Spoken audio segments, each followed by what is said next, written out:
Welcome to Animal Atlas. Come with us around the globe and explore the animal world and its jungle animals and desert creatures. We'll meet wildlife on the savannah and see our underwater friends.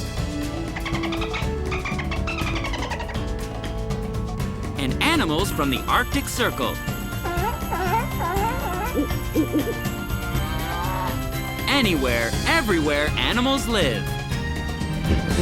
It's always an adventure.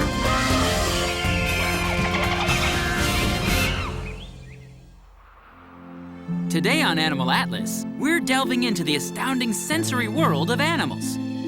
This includes the 5 senses we humans also possess: touch, taste, smell, sight, and hearing. But also some super senses, those almost supernatural senses that some animals possess. Senses so extraordinary that they seem the stuff of science fiction. The super senses! Our world is a sensate world. And the 5+ senses bring it vividly to life. Just ask our friends in the animal kingdom. Let's start with touch. In the animal kingdom, especially amongst primates, from apes to monkeys, touch often serves as a method of bonding, just as it does for us. The bonobo cuddles her baby, while the orangutan mother touches her infant with obvious tenderness. Grooming is one way that primates touch each other. Grooming serves 2 important functions. Hygienic grooming allows primates to remove dead skin, debris, and parasites living on the skin from their clearly grateful companion. And later, this homogeneous baboon can probably expect the same in return. Grooming isn't just hygienic, though. It also strengthens the social bond among group members and eases tensions. It would be hard to feel hostile toward a member of your troop after being groomed and pampered like this. For us, and for other primates, the sense of touch is not confined to one part of the body, but is found all over. This is because our sense of touch originates in our bottom layer of skin, the dermis. Tiny nerve endings there send information to our brain about things we've come in contact with. Friend, or object, or just ourselves. What are the most common things we feel? Heat, cold, pain, pressure, or touch. For humans and for primates too, the most sensitive areas on our bodies are our hands, lips, face, neck, tongue, fingertips, and feet. But the prehensile tip of an elephant's trunk is sensitive enough to pick up a single blade of grass. Yes, there's using touch and being touched, though both touches send information to the brain. Touch is used by dolphin trainers as a form of bonding, reward, and affection. Dolphins have their flukes rubbed repeatedly in training sessions so that the animal will become desensitized to touch. This way, medical tests like drawing blood can be easily conducted. So what about the super senses? Look no further than the snake. No, this wily creature may lack the touch receptor-rich fingertips of our friends, the primates. But snakes will know there's something coming long before it gets there, because snakes can actually feel vibrations in the ground, with the skin on their belly. Did you think touch as a source of sensory information was most confined to limbs and digits? Not even close. As snakes will tell you, there's more to touch than meets the fingertips. Another animal with super senses is the cat. Wild cats, big cats, and even domestic cats have very sensitive whiskers called vibrissae on their lips, cheeks, eyebrows, chins, and forelegs too, that give them touch information about their environments. Their whiskers are deeply embedded into their skin and connected to nerve endings that transmit information to the brain. so that the cat can feel its way as it moves. This may not seem important in the light of day, but most wild cats are nocturnal hunters who prowl their environments under the cover of darkness. And with their whiskers to aid them, avoid obstacles. These whiskers are so sensitive that cats can read air currents. Impressed? You should be, but this special whisker ability is not confined to members of the cat family, though they would like to think so. Rats also have long, sensitive whiskers.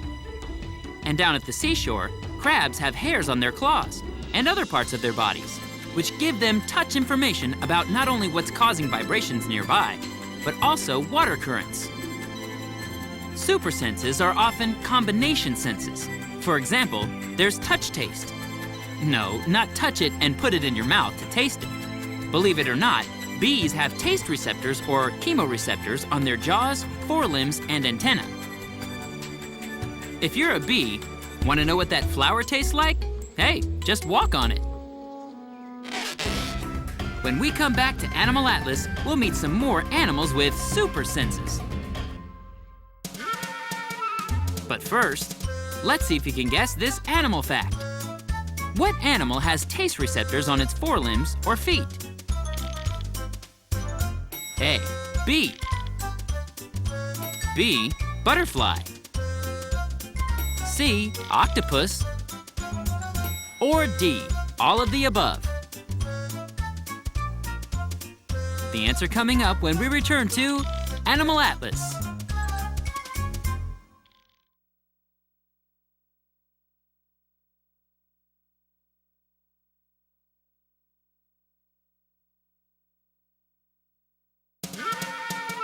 We're back. Did you guess the right answer to our question? What animal has taste receptors on its forelimbs or feet? The answer is D, all of the above. Yes, the bee, of course.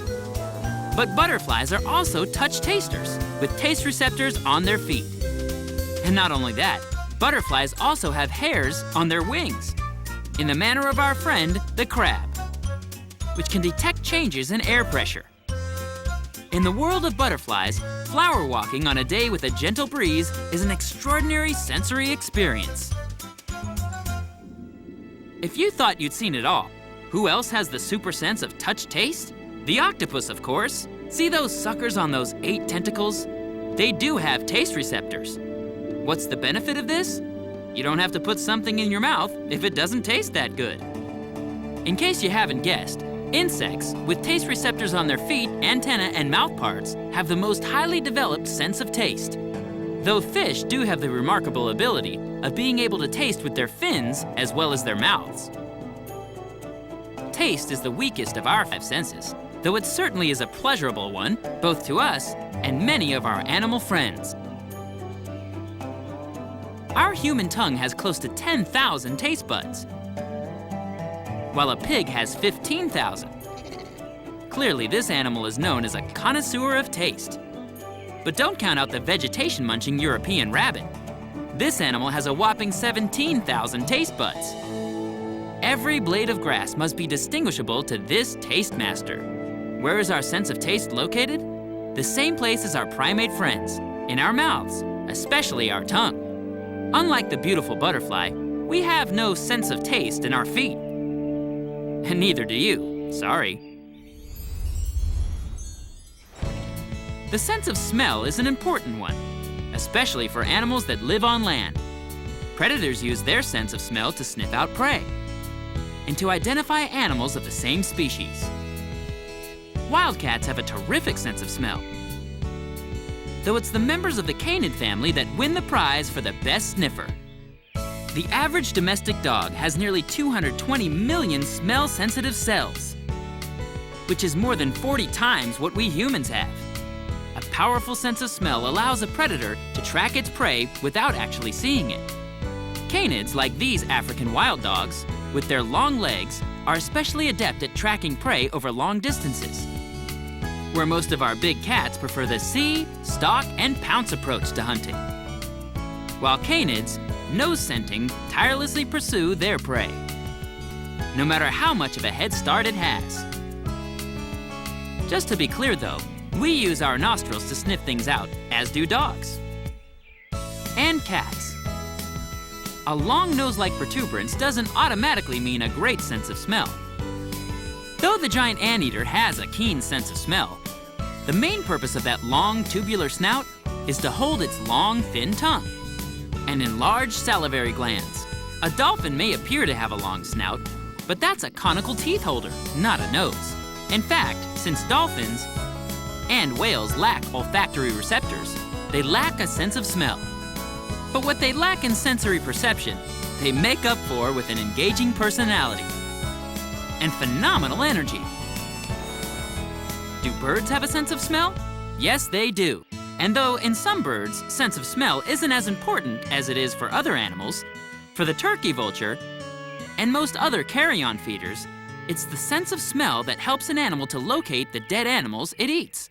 What about the super senses? We need look no further than our master of senses, the snake. See that forked tongue? That tongue has no taste buds, but the snake is a super sensor smell taster. Very different from our touch taster friend, the butterfly. The snake's tongue is used to bring smells and tastes into the mouth. These particles of smell and taste are then deposited into two pits on the roof of their mouths. Receptors in these pits, called the Jacobson's organ, transmit the smell and taste information to the brain. What is this snake's smell tasting? Everything out there, especially prey animals, who are undoubtedly busy using their abundant taste buds. Now, snakes aren't the only animals with the Jacobson's organ.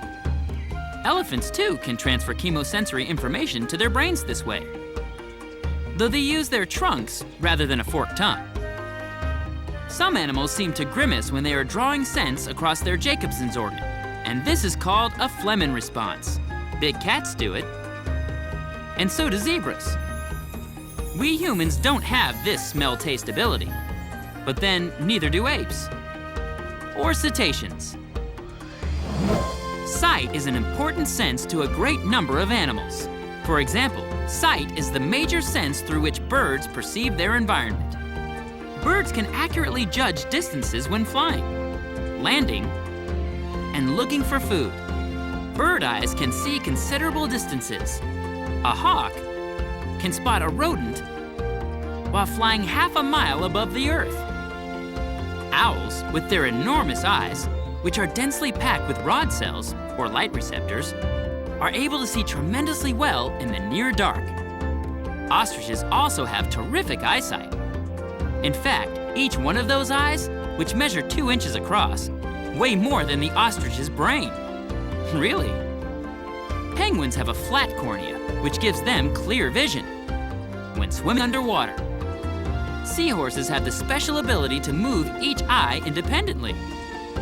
But then, so does the chameleon. This amazing ability allows this lizard to actually see in 2 directions at one time. Amazing? Yes. But after all, these are super senses! When we come back to Animal Atlas, we'll delve further into the sensory world. But first, let's see if you can guess this next animal fact. Which animal most relies on the sense of sight? A, the wildcat. B, the opossum. C, the rhinoceros. Or D, the wild dog. Don't go away. The answer coming up right after this on Animal Atlas.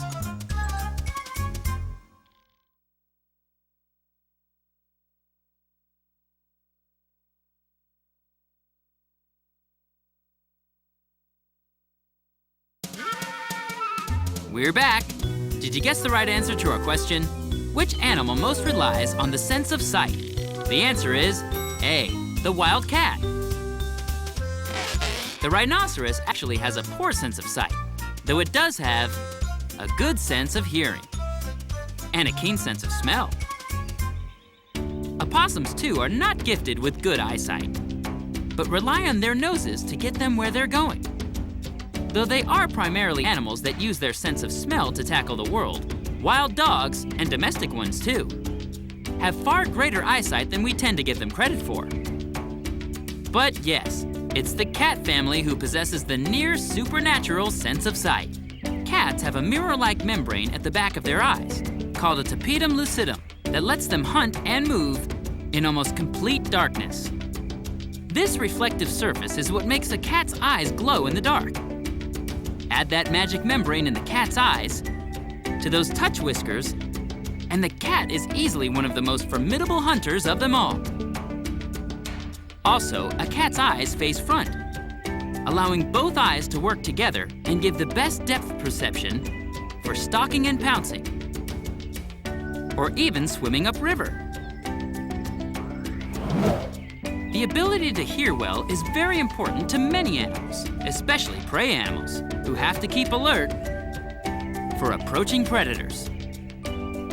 Nothing captures sound like swiveling funnel-shaped ears. Just ask the rhino, or the giraffe, or deer on the plains, or cattle in the field. But you don't need external ears to hear what's going on out there.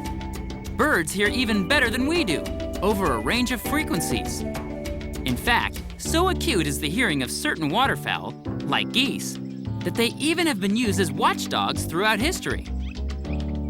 Right, Lucy? When Rocco's taking it easy, Lucy can hear what's coming and scare just about anything away. Besides having big external ears, elephants also have the ability to hear very low-frequency sounds in the infrasound range, a range that we humans can't hear at all. What about super senses? We needn't look any further than to our friend without the sense of smell, the beluga whale, or to any of our other cetacean friends. What might be one of the most amazing super senses of them all? Echolocation. What's this? You know, don't you? Echolocation is the ability to locate and discriminate objects by making sounds and then receiving and interpreting the echoes. Beluga whales create a series of sounds called clicks, and these sounds, when made rapidly in a series, are called trains. The train then travels through the beluga whale's melon, which is that rounded and flexible and expressive bump on the whale's forehead. The amazing melon serves to focus the train like a beam of light. And this sound travels through the dark ocean water. And the return echo tells the whale just what's out there, in the murky depths of the sea. Food, perhaps? Friend, maybe. Or maybe foe. Only the cetacean with the amazing melon knows for sure, right? Many bats also have an echolocation ability, though not all do. These straw-colored fruit bats, for example, rely on their eyesight and their sense of smell to hunt down the prey they prefer, fresh fruit. Echolocation is certainly one super sense, though it may not be the most extraordinary of all. Ready? Drum roll, please. The most super of the super senses just might be the lateral line sense organ. The what, you ask? Well, we needn't go any further than under the sea to find a true super sense. The lateral line is a sense organ in fish that's used to detect movement and vibration in the surrounding water. Yes, snakes can detect vibrations on the ground. And sensitive crustacean hairs on the crab can detect vibrations in the water. But trust me, there's nothing quite like a fish's lateral line. Lateral lines, unlike a lot of sensory organs, are usually visible. See that faint line running lengthwise down the side of the fish, from near the gill cover to the base of the tail fin? That's the lateral line. No, this line isn't just decorative. It's a sensory organ, which consists of fluid-filled sacs and hair-like sensory receptors that are actually open to the water through a series of pores. This extraordinary lateral line senses water currents, pressure, and movement in the water. This lateral line allows fish to avoid underwater collisions, even in the most crowded of environments. To go one step further, a shark's lateral line makes it possible for this formidable predator to sense magnetic fields as well. Yes, the 5 senses are rife in the animal kingdom. But as for the super senses, they are found where you might least expect them. For more fun animal facts and news, visit our website at animalatlas.tv. The internet is safe. See you there. Don't go away. Animal Atlas will be right back.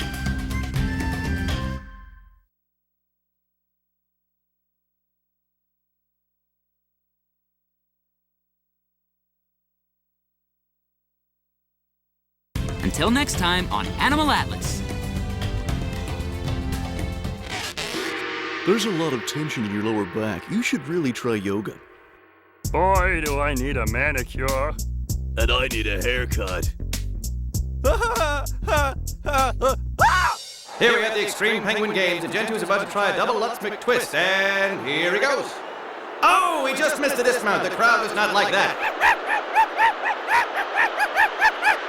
Oh, cleanliness is next to dogliness. Should we shave our mustaches? No, we're good.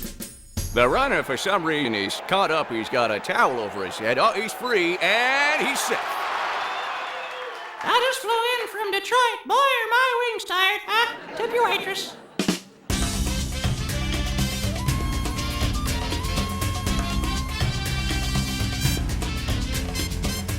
Once again, we've traveled the globe, from North and South America to Africa and Asia to Australia and every fascinating place in between. We've met all kinds of incredible animals and learned some important facts about their ability to survive and flourish on our planet. And with our help, we'll make sure they're around for a long time to come. Join us next week for another amazing adventure on Animal Atlas.